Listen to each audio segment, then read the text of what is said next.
जय हिंद दोस्तों, आज से मैं स्टार्ट करने वाला हूं एयरफोर्स को ध्यान में रखते हुए एक्स एंड वाई ग्रुप दोनों। जैसे कि आप जान रहे हैं वैकेंसी आ चुकी है, अभी हमारे पास 90 दिन का समय है। तो इन 90 दिनों में मैं कोशिश करूंगा कि 40 से 45 सेट आपको इंग्लिश के मैं करा दूं। ठीक है, तो अब समय न गवाते हुए अपने टॉपिक पे आते हैं। तो आज से जो पहला सेट है आपके लिए, तो जितने भी बच्चे जो एक्स ग्रुप या वाई ग्रुप की तैयारी कर रहे हैं वो इस सेट पेपर के माध्यम से अपनी इंग्लिश को इम्प्रूव कर सकते हैं। मैं कोशिश करूंगा कि ज़्यादा से ज़्यादा आपको सेट पेपर लगा दूं और जिससे कि आप अपनी इंग्लिश इम्प्रूव कर सकें। ठीक है, तो आइए स्टार्ट करते हैं। तो जैसे कि आप देख पा रहे हैं ये पहला सेट है और लिखा हुआ read the following passage carefully and answer the question that follow. Passage को ध्यानपूर्वक पढ़िए और उसके दिए गए आंसर क्वेश्चनों का आंसर दीजिए। तो सबसे पहले हमें करना क्या होता है कि हमें पैसेज को अच्छे से पढ़ना होता है। कम से कम एक या दो बार तो कम से कम इसको पढ़ें ही पढ़ें। सबसे पहला काम है हमें रीडिंग करना। तो जैसे लिखा हुआ है many years ago there lived in India a great king called Jahangir. ठीक है, तो जहांगीर का नाम तो आप लोगों ने सुन रखा होगा। तो कभी पैसेज ऐसे भी आते हैं जो स्टोरी बेस्ड होते हैं, जो कहने के हमने सुने हुए होते हैं, तो समझना थोड़ा सा आसान हो जाता है। तो जो आज का जो पैसेज है वो उसी पे है, उसी आधार का है कि मतलब समझने में आपको ज़्यादा तकलीफ नहीं होने वाली। तो many years ago there lived in India a great king called Jahangir. ठीक है, he ruled over a very big kingdom और empire, so he was called an emperor. ठीक है, यानी बहुत साल पहले इंडिया में एक राजा जहांगीर नाम का राजा हुआ करता था। He ruled over very big kingdom, में बड़े साम्राज्य पर राज्य किया करता था, इसलिए उसको एम्परर बोलते थे, सम्राट। ठीक है, the emperor wanted to be just to all his subjects. वो अपने हर एक क्षेत्र में, चाहे वो किसी भी फील्ड से व्यक्ति आए, वो हर एक को न्याय देना चाहता था। He ordered his soldiers to tie a big bell in front of the palace. उसने अपने जो सोल्जर्स थे उनको ये आदेश दिया कि जो महल है उसके बाहर एक बिग बेल बांध दें।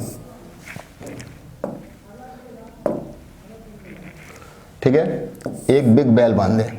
बिग बेल मतलब घंटी बांधे, बड़ा सा एक घंटा बांध दें। ठीक है, then he send the soldiers, और उसने सोल्जरों को, अपने जो सिपाही थे, to every part of the empire, अपने हर एक एम्पायर, जो अपना उसका एम्पायर था उसके हर एक पार्ट में उनको भेजा। They announce that if the people had any complaint they could come to the palace and ring the bell. और उसने ये घोषणा करवाई कि लोगों को जो कंप्लेन है, जो शिकायत है, वो आके पैलेस के बाहर लगी हुई बेल को बजा सकते हैं। The emperor himself would listen to their complaints. जो एम्परर है वो खुद उनकी कंप्लेन सुनेगा। He would give them justice, और उनको न्याय देगा। ठीक है, तो जैसा कि हमने पैसेज समझ लिया है, पैसेज में कुछ खास ज़्यादा वैसा था नहीं कि हमें ज़्यादा एनालिसिस करने की जरूरत पड़े। नॉर्मल सा पैसेज था, एक स्टोरी बेस्ड था, तो आराम से हमें समझ सकते हैं इसको, कोई दिक्कत नहीं है। तो जैसे बिग बेल लिखा हुआ है, ऐसे ही एक ईसाइयों में भी कंसेप्ट होता है, जब किसी की डेथ हो जाती है तो जो चर्च होता है उसमें ऊपर घंटा बना होता है, तो उसको बजा दिया जाता है। ठीक है, तो उसके लिए एक वर्ड होता है डेथ नेल कहते हैं उसको, मौत की घंटी। तो उसको आप यूं लिख सकते हैं, डेथ नेल। ठीक है, इसको नोट कर सकते हैं आप, डेथ नेल। तो डेथ नेल बोले तो मौत की घंटी। ठीक है, चलिए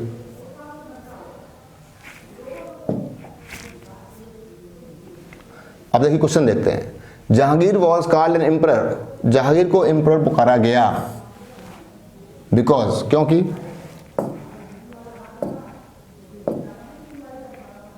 ठीक है, तो जहांगीर को एम्परर बुलाते थे, क्यों? He was a great king, वह एक महाराजा था। He ruled over a very big kingdom, वह बड़े एक साम्राज्य पर राज्य किया करता था। ही लिव्ड इन इंडिया, वह इंडिया में रहता था। He lived in a big empire many years ago, बहुत साल पहले बड़े एम्पायर में रहता था, इसलिए उसको बोलते थे। ठीक है, तो जैसा कि अभी पीछे हम लोग करके आ रहे हैं, देख के आ रहे हैं।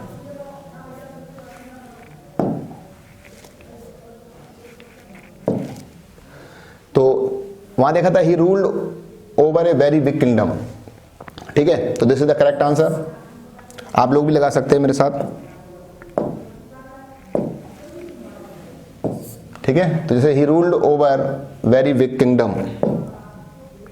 ठीक है, what was the desire of Jahangir, कि जहांगीर की इच्छा क्या थी, क्या चाहता था वो। He order soldiers, he make many conquest. ठीक है, to be just to be subjects, to rule over a very big kingdom. तो जैसे आप देख पा रहे हैं कि उसकी जहांगीर की क्या तमन्ना थी, इच्छा क्या थी।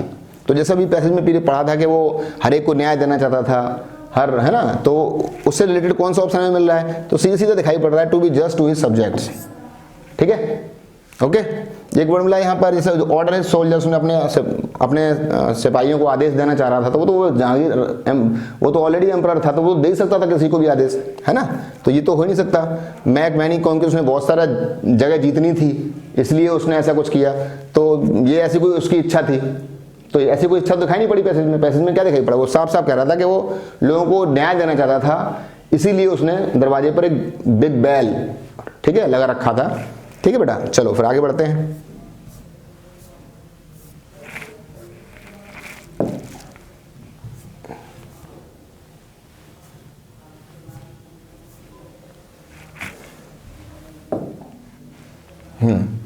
द सोल्जर्स, अब सोल्जर्स में आगे आपको देखना है कौन सा जो पैरा है वो फिट हो रहा है।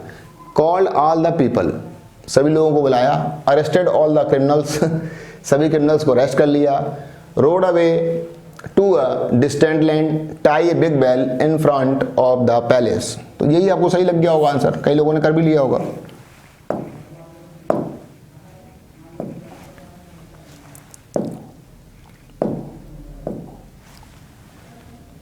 ठीक है, तो this is the correct answer. Tied a big bell in front of the palace. Complain का मतलब क्या है, यहां पूछ रहा है कि जो पैसेज में कंप्लेन वर्ड दिया गया है इसका मीन्स क्या है, इसका क्या मतलब है, जो कंप्लेन वर्ड्स है। ठीक है, तो एक होता है कंप्लीट, एक कंप्लीट, कंप्लेन का कंप्लीट तो हो नहीं सकता। फिर लिखा है कॉम्प्लेक्सिटी, तो कॉम्प्लेक्सिटी बोलते हैं जटिलता को, जटिलता। ठीक है, ये क्या कहलाती, कॉम्प्लेक्सिटी कहलाती।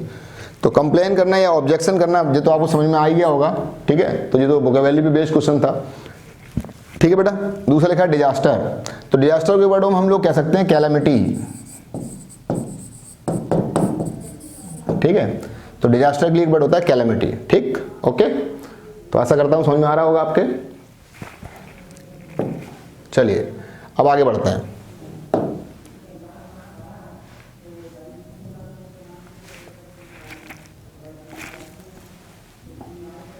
हाँ, अगला क्वेश्चन देखिए, लिखा है choose the alternative which best express the meaning of the given idiom and phrases.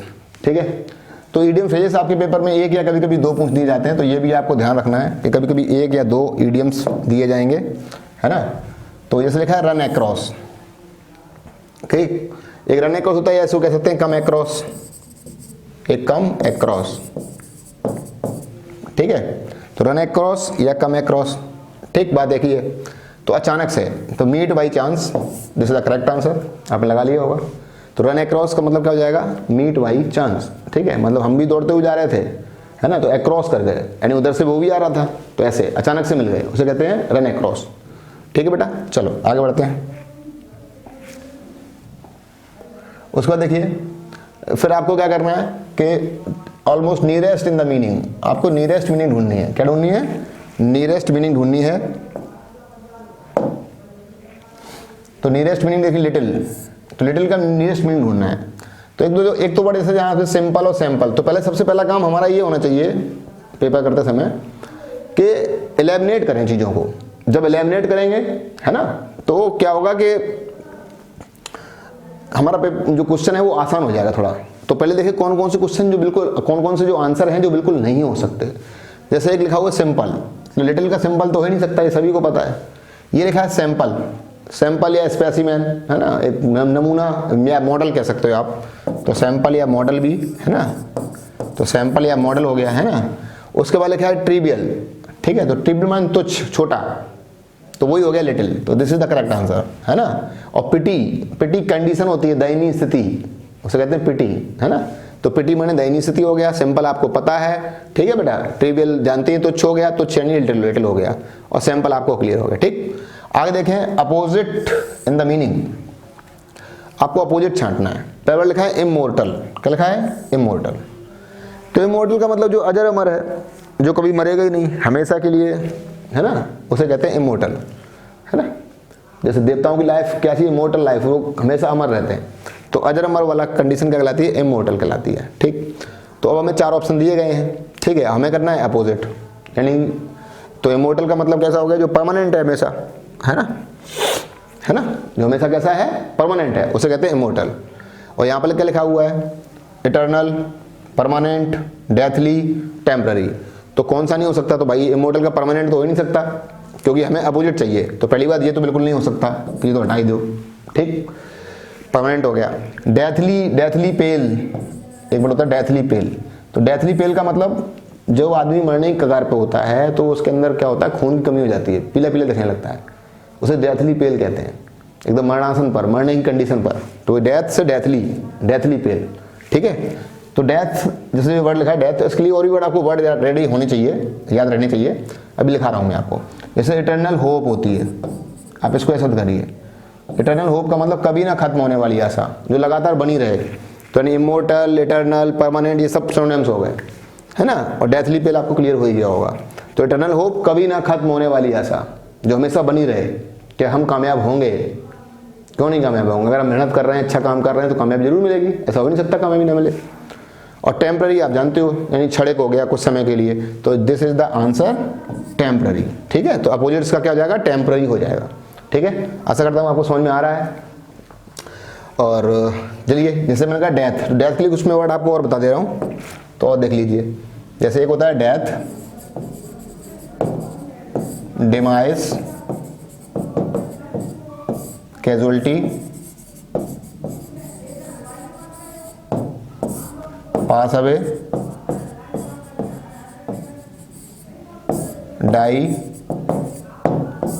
Disease, no more, ठीक है। तो डेथ हो गया, डिमाइस हो गया, कैजुअलिटी हो गया, pass away, die, deceased, no more, ठीक। और गिव अवे भी कह सकते हो आप, गिव अवे भी बोल सकते हैं, ठीक है। तो death, demise, casualty, pass away, die, deceased, no more या गिव अवे, ठीक है। तो these are the words for death, है ना। अच्छा, अब हम कुछ ईडियम्स भी लिख सकते हैं, जैसे give up the ghost, to give up the ghost, to give up the ghost, ठीक है। या फिर ब्रीथ वंस लास्ट, ठीक, मतलब उसने अपनी आखिरी सांस ले ली, ठीक। तो ब्रीथ वंस लास्ट, आखिरी सांस ले ली। या गिव अप माने छोड़ना चाहता है अपने आप को, किसके लिए, घोस्ट के लिए। तो घोस्ट के लिए उसे अपने आप को छोड़ना है, इसका मतलब मर नहीं पड़ेगा, तभी तो घोस्ट बन नहीं पाएगा, उससे पहले तो संभव नहीं है, ठीक है। तो ये भी कंफर्म हो गया होगा, तो इसका क्लियर हो गया आंसर। आगे चलते हैं, देखिए आगे देखिए। Question number 8, living together of a man and women without being married to each other, एक दूसरे से शादी किए बिना एक साथ रहने की वाली कंडीशन क्या कहलाती है। तो पहले तो इसके लिए क्या है, वन वर्ड, हमें सारे वर्ड क्लियर होने चाहिए। तो जैसा मैंने कहा है, एलिमिनेट करना सीखिए। तो सबसे पहला काम, इस आंसरों में देखिए कौन कौन से आंसर बिल्कुल नहीं हो सकते। तो पहला लिखा है मैरिज, तो मैरिज तो वो तो शादी करने के बाद ही कंडीशन आती है, तो ये तो हो नहीं सकता, ठीक है। तो ये तो हो नहीं सकता मैरिज, ठीक। इक्विपेज, इक्विपेज फोर व्हीलर कहते हैं, तो ये तो हो नहीं सकता, इक्विपेज मतलब फोर व्हीलर हो गया, है ना, जैसे टू व्हीलर होता है फोर व्हीलर गाड़ी, तो इक्विपेज हो गया। लीनिएज, लीनिएज कहते हैं आपकी जो वंशावली होती है ना, जो वंश सिस्टम चला रहा है उसे लीनिएज कहते हैं। एंसेस्ट्री जिसके लिए वर्ड आता है। तो बस ये तीन ऑप्शन तो हो नहीं सकते ना। मैरिज आपको पता है, इक्विपेज मतलब फोर व्हीलर होता है, तो लीनिएज क्या होगी, वंशावली हो गई। तो आप समझ गए आंसर कौन सा होने वाला है, तो कनक्यूबिनेज, ठीक है। कनक्यूबिनेज ऐसी कंडीशन होती है जब मैन और वुमेन बिना शादी के और अपने साथ रहते हैं, उस कंडीशन को हम कनक्यूबिनेज कहते हैं। समाज में इस स्थिति को अच्छा नहीं माना जाता, मान्यता प्राप्त नहीं है, ठीक है। वो है तो लीगल तरीके से वो गलत चीज है। ऐसे एक वर्ड होता है कीप मिस्ट्रेस स्लट, ठीक है। ये सारे के सारे वर्ड उल्टा स्त्री के लिए आते हैं, मतलब जो गलत स्त्री है उसके लिए वर्ड आते हैं। कीप मिस्ट्रेस स्लट यानी चरित्रहीन स्त्री, कैरेक्टरलेस महिला, तो उसके लिए वर्ड आता है। उसी में कनक्यूबाइन भी होता है ये, तो कनक्यूबिनेज, ठीक है, वही कॉन्सेप्ट है, रखेल वाला कॉन्सेप्ट। तो कनक्यूबिनेज उसी के अंतर्गत आता है, मतलब शादी की कंडीशन जो आप समझ पा रहे हैं, ठीक है बेटा, ठीक है। तो ये बहुत दिक्कत देता है बच्चों को, तो ये स्पेशली इस पर ध्यान देना है आपको कि पहले क्या सबसे पहला काम होता है, इसको अच्छे से पढ़ना। For some time which is troublesome the weather becomes cool and pleasant though there is humidity in it, है ना। तो हमें 4 ऑप्शन जैसे दिए गए हैं, तो देखो पहले दो सी दिए हुए हैं, एक डी दिया है, एक ए दिया है ना। तो जब वो 2 सी दे रहा है, ऐसा कुछ है नहीं लेकिन फिर भी आप देख सकते हैं कि 2 सी दिया है, तो इससे पॉसिबिलिटी ये बन जाती है कि सी वाला चांसेस होते हैं कि शायद सी वाले में थोड़ा संभावना ज़्यादा है, तो आपको सी वाला पहले देखना होगा। जैसे देखा weather becomes cool and pleasant, है ना, which is troublesome for some time. अब देखिए ट्रबलसम जो दिया हुआ है, तो जो जब दिया है यहाँ कूल और प्लीजेंट के बाद तो ट्रबलसम हो नहीं सकता। जो कोई चीज अगर कूल और प्लीजेंट होगी तो वो ट्रबलसम क्यों होगी, तो ये तो है ही नहीं। इसका मतलब सी के बाद तो बी आएगा ही नहीं, ठीक है। और सी के बाद बी देखो कहाँ पे दिया हुआ है, सी के बाद बी यहाँ पे दिया है, सी के बाद बी यहाँ पे दिया है, तो ये भी खत्म हो गया और ये भी खत्म हो गया, ठीक है। समझ में आ रहा है, सी के बाद बी यहाँ भी है, सी के बाद बी यहाँ भी है, तो ये तो दोनों हो नहीं सकते क्योंकि सी के बाद तो बी आएगा नहीं। अच्छा और देखें क्या, though there is humidity in it, ठीक है, विच इज ट्रबलसम। अब ये ट्रबलसम कौन चीज है, जो ह्यूमिडिटी है। ह्यूमिडिटी कहते हैं बेटा आर्द्रता को। पहले मौसम थोड़ा ठंडा होता है ना, फिर थोड़ा सा मंद मंद हवाएं चलने लगती हैं, अचानक से टेम्परेचर में गिरावट आती तो वातावरण में ह्यूमिडिटी पैदा हो जाती है, चिपचिपाहट चालू हो जाती है, जैसे हम कहते हैं। तो गर्मियों में देखा होगा आपने, ऐसा होता है।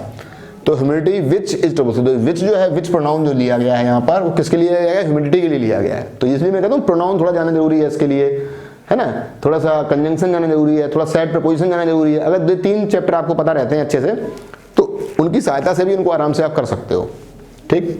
विच is troublesome for some time. अब देखिए अब फॉर सम टाइम तो आ नहीं पाएगा यहाँ, तो अब देखते हैं क्या, the weather becomes cool and pleasant for some time, कुछ समय के लिए कूल और प्लीजेंट रहता है वेदर।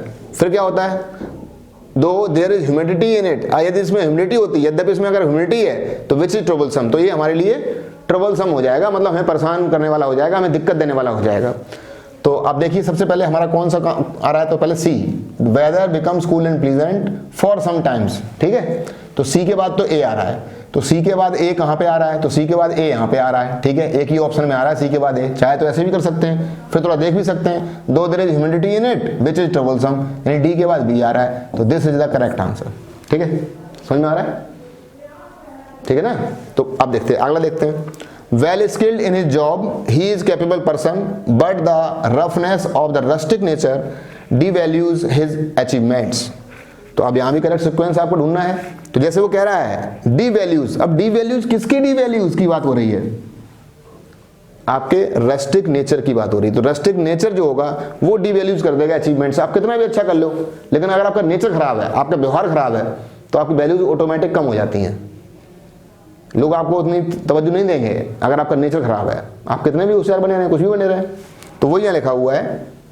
अब देखिए व्हाट्सएप सेंटेंस स्टार्ट नहीं करेंगे हम, जाहिर सी बात है, पहले कुछ बताएंगे उसके बाद कहेंगे लेकिन, जैसे ना राम अच्छा तो है लेकिन, तो लेकिन तो बाद में आएगा, लेकिन तो लेकिन से शुरू थोड़ी कर सकते हैं हम, पहले तो बताएंगे ना रवि अच्छा है लेकिन, है ना, लेकिन उसके अंदर ये कमियां हैं, तो वो बाद में बताते हैं, कमियां खामियां को बाद में बताया जाता है, पहले इंसान के बारे में बात की जाती है। तो पहले लिखा है ही is capable person well skilled in his job, capable person है वो वेल स्किल्ड है अपने जॉब में, ठीक, बट लेकिन his roughness of rustic nature devalues his achievements. तो साफ दिखाई पड़ रहा है, पहले बी आएगा, फिर ए लगाएंगे, फिर सी लगाएंगे, फिर डी लगाएंगे। तो बी ए सी डी कहां पर है, बी ए सी डी रहा, ठीक है। तो ऑप्शन नंबर ए करेक्ट हो गया, ठीक है बेटा, समझ में आ रहा है। तो ये पहला सेट है, तो हो सकता है मैं भी फर्स्ट टाइम थोड़ा कर रहा हूँ तो कुछ कम समझ में आ रहा होगा, जैसे समय गुजरेगा मैं कोशिश करूँगा आपको और बेहतर तरीके से समझाने की। तो अगर आज कुछ कमियां लग रही हूँ आपको तो इग्नोर कर दीजिएगा, नेक्स्ट टाइम से और बेहतर करने का प्रयास करूँगा। चलिए आगे बढ़ते हैं, क्वेश्चन नंबर 11 में आ गया हमारा।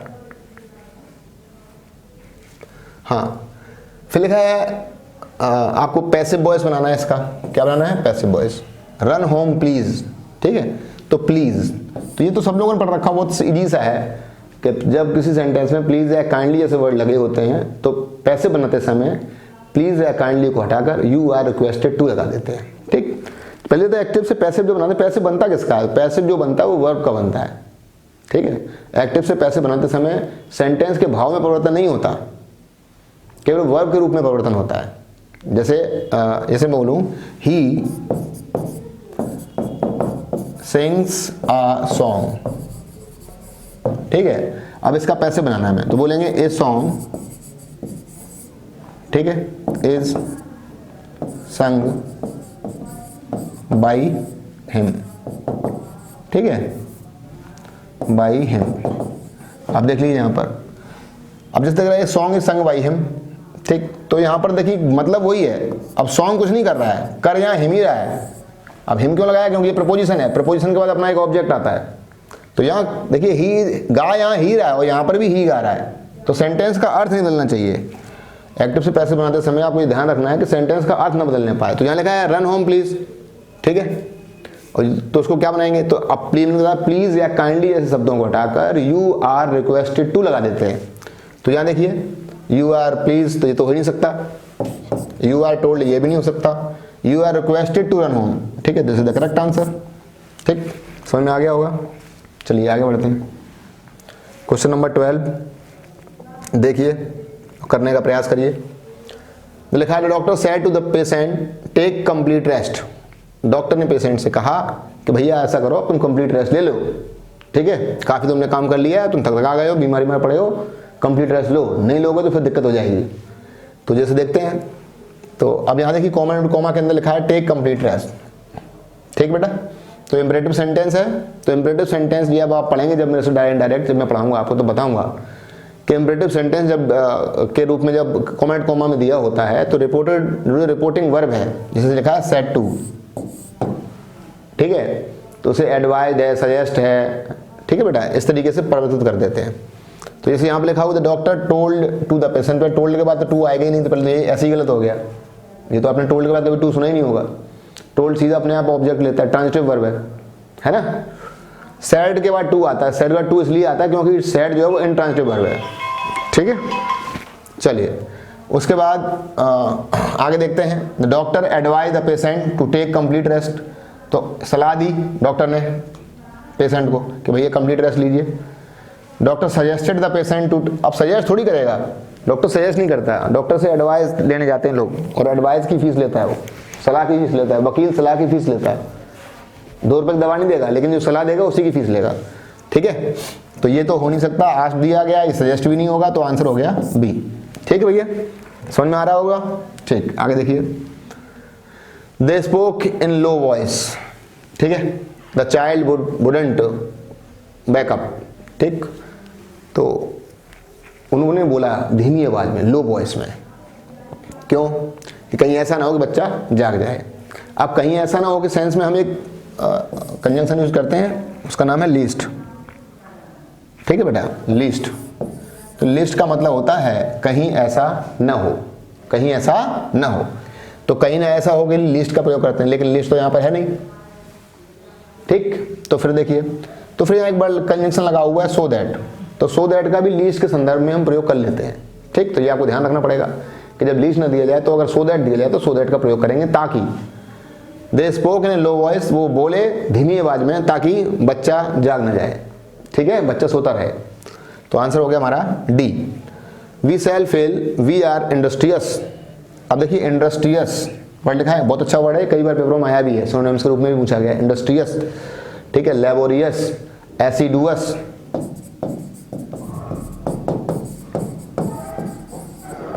ठीक है। तो इंडस्ट्रियस से ही इंडस्ट्री का निर्माण होता है, आपने सुना होगा इंडस्ट्रियल एरिया, ठीक है। तो इंडस्ट्रियल एरिया किससे बनता है, इंडस्ट्रियस लोगों से बनता है। तो जो इंडस्ट्रियस लोग होते हैं, जो मेहनती होते हैं, हार्ड वर्किंग पर्सन होते हैं, उन्हीं से इंडस्ट्रियल एरिया का निर्माण होता है। तो इंडस्ट्रियस का मतलब एसिडुअस, और एसिडुअस मतलब मेहनती, परिश्रमी।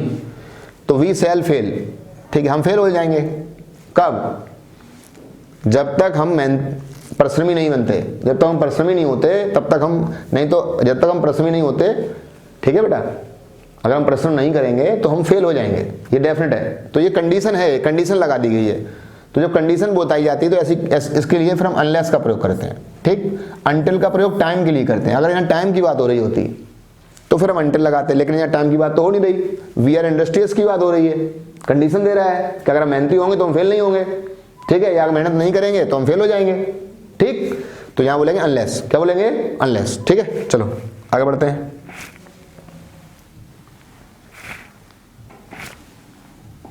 अगला क्वेश्चन देखिए, question number 15, we have been working knowing each other since we were children. तो देखो यहां सिंस दिया हो गया है, ठीक है बेटा,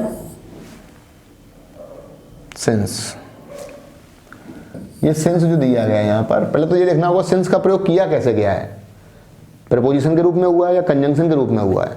तो अगर सिंस का प्रयोग प्रीपोजिशन के रूप में होगा तो उसके पहले नाउन या नाउन प्रोनाउन आएगा उसके बाद, ठीक है। और सिंस का प्रयोग यदि कंजंक्शन के रूप में होगा तो सिंस अपने साथ क्या फॉलो करता है, 2 क्लॉज फॉलो करेगा। अगर सिंस का प्रयोग कंजंक्शन के रूप में होगा तो उसके बाद 2 क्लॉज आएंगे, ठीक है, पहले समझ लीजिए। सिंस का प्रयोग अगर कंजंक्शन के रूप में हो, कंजंक्शन और प्रपोजिशन में यही अंतर होता है कि कंजंक्शन से 2 क्लॉज जोड़े जाते हैं जबकि प्रपोजिशन से कोई नाउन या प्रोनाउन जोड़े जाते हैं, ठीक है। तो सिंस का प्रयोग जब कंजंक्शन के रूप में होगा तो 2 क्लॉज आएंगे, ठीक। तो पहला क्लॉज होगा वो हैज हैव यानी परफेक्ट टेंस के साथ V3, दूसरा क्लॉज होगा वो V2 के साथ आएगा यानी पास्ट इंडेफिनिट में आएगा, ठीक है। सिंपल पास्ट या पास्ट इंडेफिनिट में दूसरा क्लॉज आएगा, पहला क्लॉज हैज हैव के साथ V3 के साथ आएगा। ये सेंस अगर कंजंक्शन के रूप में प्रयोग होगा। सेंस का प्रयोग नाउन या प्रोनाउन के रूप में होगा, सॉरी सेंस का प्रयोग जब प्रपोजिशन के रूप में होगा तो उसके बाद हम नाउन या प्रोनाउन लगाएंगे, ठीक। यानी सेंस का प्रयोग जब प्रपोजिशन के रूप में होगा तो इसके बाद नाउन या प्रोनाउन आएगा, ठीक। एक एग्जांपल देता हूं ज़्यादा अच्छा समझेंगे आप, जैसे he has been working here since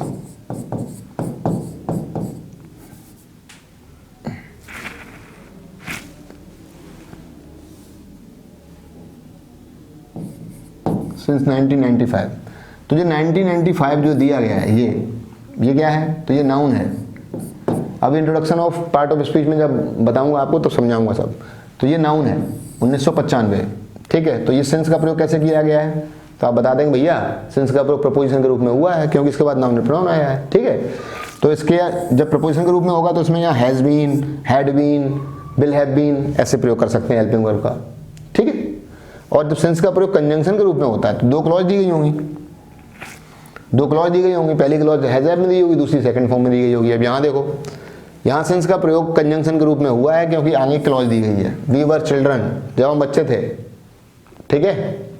तो वी वर चिल्ड्रन सिंस, है ना। वी हैव बीन नोइंग, तो यहाँ नोइंग नहीं होगा, ये गलत दिया गया है। और ये हैव बीन भी नहीं लगाएंगे, यहाँ लगाएंगे बी हैव नॉन चिल्ड्रन, ठीक है। समझ में आ रहा है। चलो आगे देखते हैं।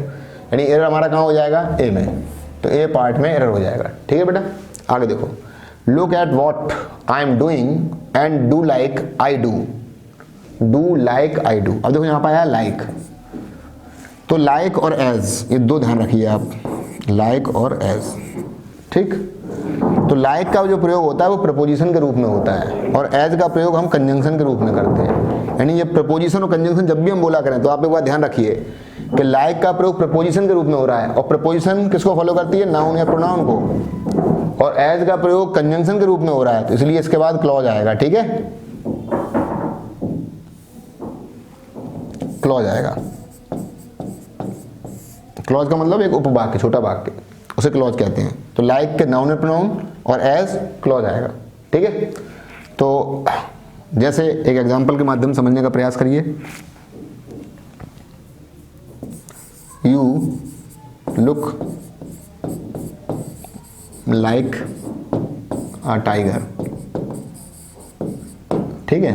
You look like a tiger, तो लाइक यहां पर क्या लग गया, देखिए टाइगर, ये नाउन दिया गया है, ठीक है। तो यहां पर लाइक क्या है, प्रपोजिशन है। अगर यहां पर हम एज लगा देते,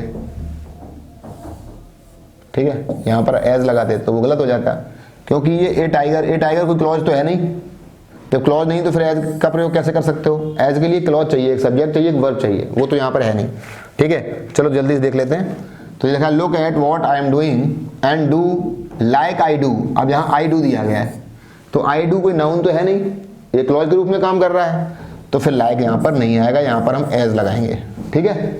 तो आंसर हो गया सी, ठीक। चलिए आप लोग भी करते रहा करो, जैसे सामने दिखाई पड़ा तो कोशिश किया करो पहले से करने की, ठीक है। चलो आगे बढ़ते हैं। क्वेश्चन नंबर 17, ठीक है, चलिए करिए। देखिए आपको क्या करना है, sentence with the correct use of the adverb. Adverb का करेक्ट यूज बताना है, ठीक है। तो जब आप एडवर्ब चैप्टर पढ़ेंगे तो वहाँ आप जानेंगे, वहाँ आप देखेंगे कि इसे यहाँ दिया हुआ है सेल्डम, सेल्डम, ठीक है, ऑफन,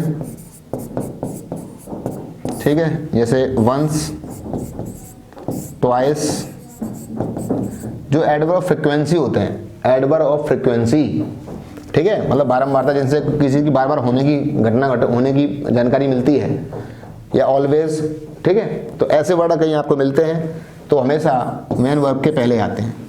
कब आते हैं? मेन वर्ब के पहले। तो अगर इतनी छोटी सी बात आपको पता होगी कि जो एडवर्ब ऑफ फ्रीक्वेंसी है, अगर वो कभी आएगा तो वो मेन वर्ब के पहले आएगा। तो ये बात अगर पहले से क्लियर है आपको तो ये क्वेश्चन आराम से हो गया। आप देख लीजिए आपका आंसर आराम से हो चुका होगा, मुझे लग रहा है जहाँ तक। हाँ बिल्कुल सही, माई ब्रदर सेल्डम स्मोक्स, ठीक है, तो B is the correct answer. ठीक है बेटा, चलो आगे बढ़ते हैं अगले क्वेश्चन की तरफ। Question number 18, those people have. अब देखिए यहाँ पर लगा है हैव, ठीक है, उन लोगों के पास क्या है? बहुत सारा पैसा है, ये कहना चाहता है ये। जैसे लगा ए लॉट, तो ए लॉट के बाद ऑफ तो होना चाहिए, तो ऑफ तो वहाँ है ही नहीं। तो पहले मैंने हमेशा कहा आपसे कोशिश करा करिए कि आप एलिमिनेट कर लें ऑप्शन को। तो जैसे ए लॉट, ये तो होगा नहीं, ठीक है, ओके। अब 3 बचे हमारे पास, a lot of, lots of या मच। अब देखिए चाहे हम ए लॉट ऑफ कह दें चाहे हम लॉट्स ऑफ कह दें, बात एक ही होती है। चाहे हम ए लॉट ऑफ कह दें या लॉट्स ऑफ कह दें, बात एक ही होती है। तो जब बात एक ही है तो इन दोनों में कोई लगा नहीं सकते, तो फिर इसी को लगा दीजिए, मच मनी, ठीक है। चलिए आगे देखिए, more one has, more one, तो देखिए इसे मोर दिया गया, तो आप जानते हैं मच, मोर और मोस्ट, मच, मोर, मोस्ट, ठीक है। ये पॉजिटिव डिग्री का एडजेक्टिव है, ये कॉम्परेटिव का, ये सुपरलेटिव का, ठीक है। तो कॉम्परेटिव डिग्री में जब आप पढ़ेंगे एडजेक्टिव में तो वहां बताया जाएगा कॉम्परेटिव डिग्री। तो कॉम्परेटिव डिग्री में क्या होगा कि आपको एक केस बताया जाएगा कि जब समान इंक्रीजिंग और समान डिक्रीजिंग का केस हो, ठीक है, समान तरीके से बढ़ोतरी हो रही हो, समान तरीके से गिरावट आ रही हो, तो कंपैरेटिव के पहले आर्टिकल दा का प्रयोग किया जाता है, ठीक है। जैसे मैं कहूंगा एक एग्जांपल, अरे यार कौन लगा, मोर ही रीड्स, ठीक है, more he forgets, more he reads, more he forget, जितना अधिक वह पढ़ता है उतनी ज़्यादा भूल जाता है। तो देखिए यहाँ पर कंपैरेटिव डिग्री मिल रही है मोर, तो हमें आंख बंद करके यहाँ दा लगा देना है, the more he reads the more he forgets, ठीक है। तो सेम यही कंडीशन यहाँ पर दिखाई पड़ रही है, the more one has the more one, है ना। तो आंसर कौन सा हो जाएगा हमारा? बी नंबर, ठीक। आगे बढ़ती है, आई नीड अ पेंसिल, मुझे पेंसिल की जरूरत है, please give me, please give me क्या मांगेगा? जब उसे पेंसिल की जरूरत है तो पेंसिल ही चाहिए होगी। I need a pencil, please give me a pencil, तो पेंसिल अगर हम दोबारा लिख देते हैं, यहाँ पर अगर पेंसिल दोबारा आ जाता है तो आपको पता नहीं चाहिए कि सेंटेंस में अगर 2 बार नाउन आता है तो उसको अच्छा नहीं माना जाता, उसको एरर माना जाता है। तो उससे बचने के लिए जो विशेषज्ञ लोग हैं उन्होंने जिस शब्द की उत्पत्ति की, जिस वर्ड को बनाया, उसी का नाम प्रोनाउन है, ठीक है। तो अब देखिए यहाँ पेंसिल तो आ नहीं सकता, जो पेंसिल सोच रहे हैं वो तो गलत ही सोच रहे हैं, तो पेंसिल तो आएगा नहीं, ठीक। तो आप क्या बोलेंगे? एनी। अब एनी और सम, ये इनका दोनों का प्रयोग हम एडजेक्टिव या डिटरमिनर्स के रूप में करते हैं, ठीक है। तो अब देखिए यहाँ पर लिखा है वन, वन को भी एडजेक्टिव के रूप में प्रयोग करते हैं हालांकि, लेकिन वन को हम प्रोनाउन के रूप में भी इस्तेमाल कर लेते हैं। तो I need a pencil, please give me one, ठीक है। जैसे मैंने कहा विच पेन डू यू वांट, तुमने कहा आई वांट दिस वन, 2 चीजें हैं मेरे पास, 2 पेन है मेरे पास, तो मैंने कहा आपको कौन सा पसंद है, तो आपने कहा आई वांट दिस वन। तो ये वन क्या है? जो वन जो प्रोनाउन को इंडिकेट कर रहा है, ये वन है कौन? ये पेंसिल है, ठीक है। तो आशा करता हूँ आपको समझ में आया होगा। आज चूंकि पहला वीडियो था तो हो सकता है कुछ ऊपर नीचे आपको लग गया हो, नेक्स्ट टाइम से मैं कोशिश करूंगा और बेहतर बनाने की, ठीक है दोस्तों। चलिए नेक्स्ट कल मिलते हैं, जय हिंद।